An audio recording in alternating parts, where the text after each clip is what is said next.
अस्सलामु अलैकुम वरहमतुल्लाहि वबरकातुहू।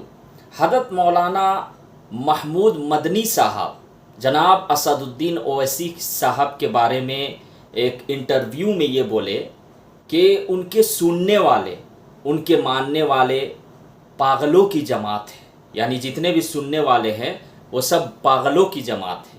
इसी तरीके से और भी बहुत सारी बातें मौलाना महमूद मदनी ने इंटरव्यू में कहे हैं, जैसे कि एनआरसी अगर सरकार लागू करना चाहती है तो कर सकती है। इसी तरीके से मौलाना मदनी साहब ने ये भी फरमाया कि जनाब असदुद्दीन ओवैसी साहब को सिर्फ हैदराबाद ही में अभी रहना चाहिए, इलेक्शन वोट मांगने के लिए और जगह नहीं जाना चाहिए।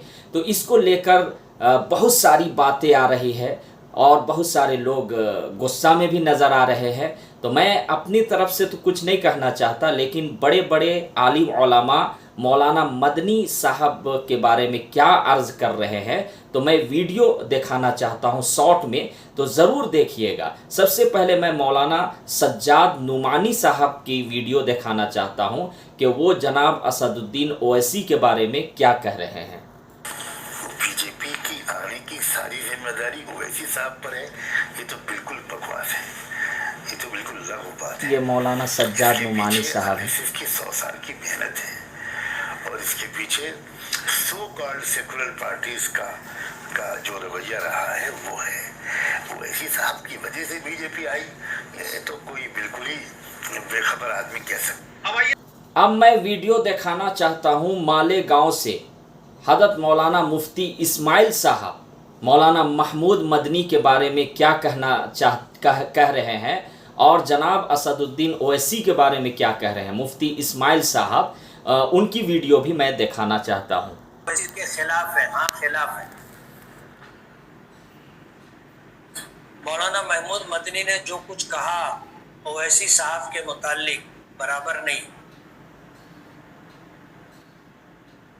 आज कोई हम मुसलमानों के लिए हिंदुस्तान में बोलने वाला नहीं, मौलाना महमूद मदनी भी नहीं बोलते जैसा ओवैसी साहब बोलते हैं। मेरे साथ पढ़े हुए हैं, बल्कि मुझसे पीछे थे, लेकिन जो हरकत उन्होंने की है और कर रहे हैं मुनासिब नहीं। उनकी ही नादानियों की वजह से जमीयत उलमा दो हिस्सों में तकसीम हुई है और जमीयत उलमा का अपना जो वजन था वो ख़त्म हो गया।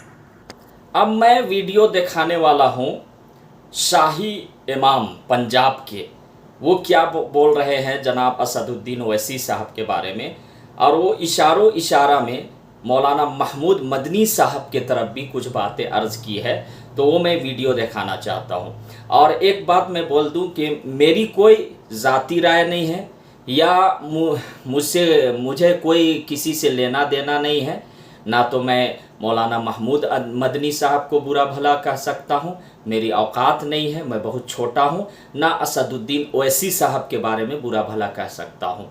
मैं दिखाना चाह रहा हूँ वीडियो बड़े बड़े उलमा की जो कह रहे हैं।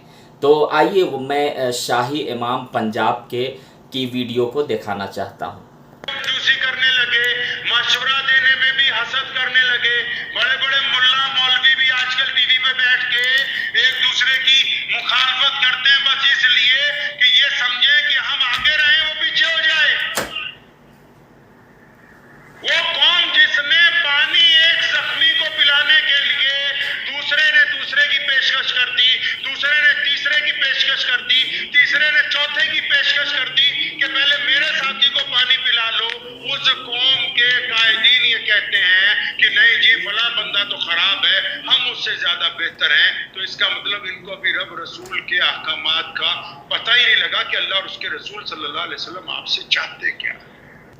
तो ये शाही इमाम पंजाब के थे, बहुत बड़े आलिम दीन हैं। तो आपकी क्या राय है मौलाना महमूद मदनी साहब के बारे में और जनाब असदुद्दीन ओवैसी साहब के बारे में ज़रूर बताएं। क्या वाक़यातन उनके सुनने वाले पागल हैं? क्या सिर्फ़ जनाब असदुद्दीन ओवैसी साहब को हैदराबाद ही में सिमट कर रहना चाहिए, या उनकी जमातें आगे भी बढ़े, उनके मानने वाले और उनके नेता MLA ये सब जो है बने, तो आप लोग ज़रूर कमेंट में बताएं।